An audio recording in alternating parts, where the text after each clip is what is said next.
শান্তি? হ্যাঁ, সামান্য একটা গয়না কিনে দিয়েছিলাম আর আপনি গোটা বাড়ি জানিয়ে আমাকে পুরো কেস খাইয়ে দিলেন। হ্যাঁ, সত্যি বুঝতে পারি না, নিজে একটা উকিল হয়ে কি করে যে তো কেস খেতে পারি, নিজেকে না দেখলে বুঝতেই পারতাম না। আপনি বা মিথ্যে বলে ওই ফ্রি এর কথাটা আমাকে কেন বলতে গেলেন? আমি তো আর যেচে পড়ে কাউকে বলতে যাইনি। ও তাই? আপনি বলেন? আপনি না বললে কি করে জানবেন? ওই কাজু দেখতে পেয়ে সবাইকে জানিয়েছে।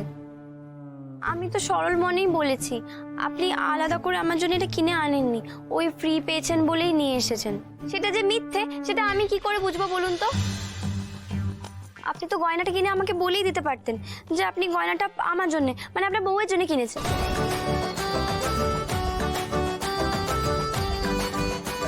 তাহলে আর আমি কাউকে বলতাম না। আর বিশ্বাস করুন, আপনি আগে থেকে বলে দিলে আর এইসব সমস্যাও হতো না। বেশ, বুঝতে পেরেছি। আপনি আমাকে ক্ষমা করুন, আমার এই গিফটটা দেওয়াই ভুল হয়েছে। এই আমি কান বলছি, নাক বলছি, আর এই ভুলটা রিপিট হবে না। দয়া করে যে কদিন এই বাড়িতে আছেন প্লিজ আর নতুন করে আমাকে কেস খাওয়াবেন না। না ঠাকুরজি, এটা হতে দেওয়া যাবে না। ওই ওই ওই শিউলিকেই না এই বাড়ির বউ করে আনতে হবে। হ্যাঁ, আর ওই ঘটক বউয়ের বোন যখন আমাদের দলে, তখন তো হেরে গেলে কিছুতেই চলবে না। তাই আজ থেকে ঘি আর আগুন আলাদা আলাদা। হ্যাঁ, আমি জানি। মানে কি কি কি কি জানো?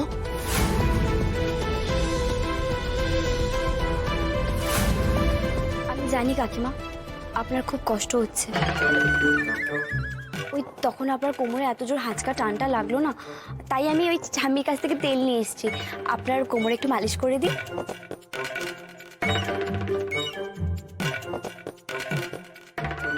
বৌদি তোমাকে তেল দিতে এসেছে গো। তুমি কি ভাবছো তোমার বড় বৌদি অত বোকা?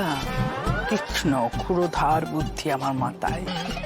তেলটা আমি নেব, কিন্তু ঠাকুরজি তেলটা না আমি মাখবো না, আমি আরামটা খাবো। এসো গো ও ঘটক বউ।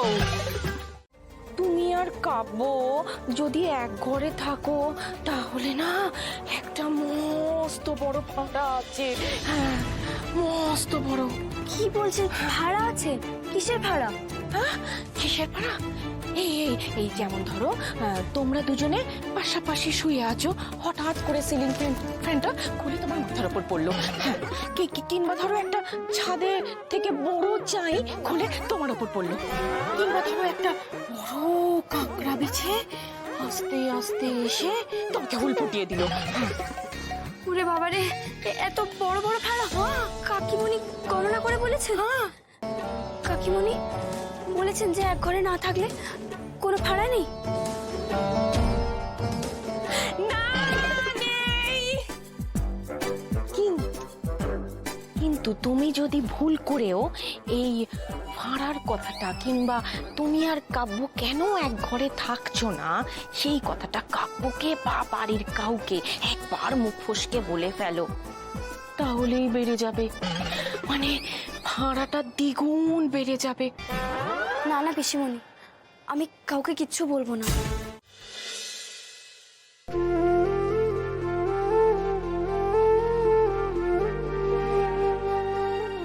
কি ব্যাপার, লোটা কম্বল নিয়ে কই চললেন? হ্যাঁ, ও কাল তো মাটিতে শুয়েছিলেন, আজকে কি মাটি করে গর্ত করার ইচ্ছা আছে? দেখুন, আপনার সঙ্গে না এক ঘরে থাকার আমার কোনো ইচ্ছে নেই। এই কেন কেন কেন, হঠাৎ কি হলো? ও বুঝতে পেরেছি, আবার আমাকে কেস খাওয়ানোর তাল হচ্ছে। হ্যাঁ, বাইরে শুয়ে লোকে কি বলবে? দেখুন, এমনিতেই আমি পয়লা আসছেন চলে যাব, তার আগে যদি আমরা দুজন আলাদাও থাকি তাহলে তাতে কারোর কিছু অসুবিধা থাকতে পারে না। বরং আপনি যে কাজগুলো করছেন না, এই আমাকে স্ত্রী হিসেবে মানেন না, তার উপরও আমার জন্য গয়না আনছেন, সেগুলো নিয়ে অনেকের অনেক সমস্যা থাকতে পারে। আর আপনার তো ওই শর্ততে লেখা নেই যে আমাকে আপনার সঙ্গে একই ঘরে থাকতে হবে, আমি অন্য কোথাও যেতেও পারবো না। রে বাপ, আপনি তো একেবারে উকিলের মতো কথা বলছেন। উকিল আর হতে পারলাম কই, সারা জীবন তো সবার কাছে আসামি হয়েই থেকে গেলাম।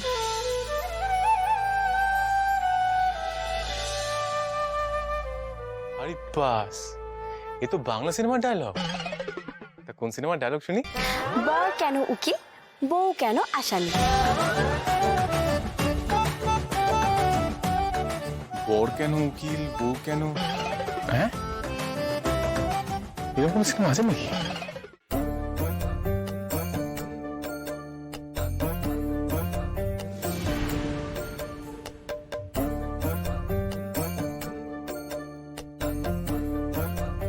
কি ব্যাপার, আপনি এখানেই শোবেন?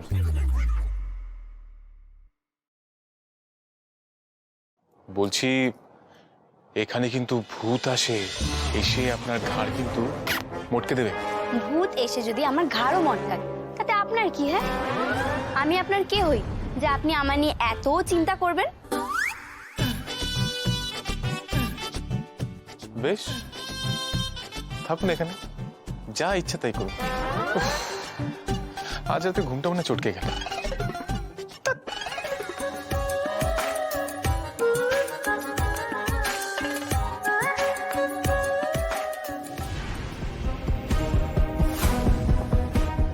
কুনাল, আজই মক্ষম সুযোগ। দিদি যেই ঘুমিয়ে পড়বে সেই আমরা চোখ বুজে কোপ মারবো।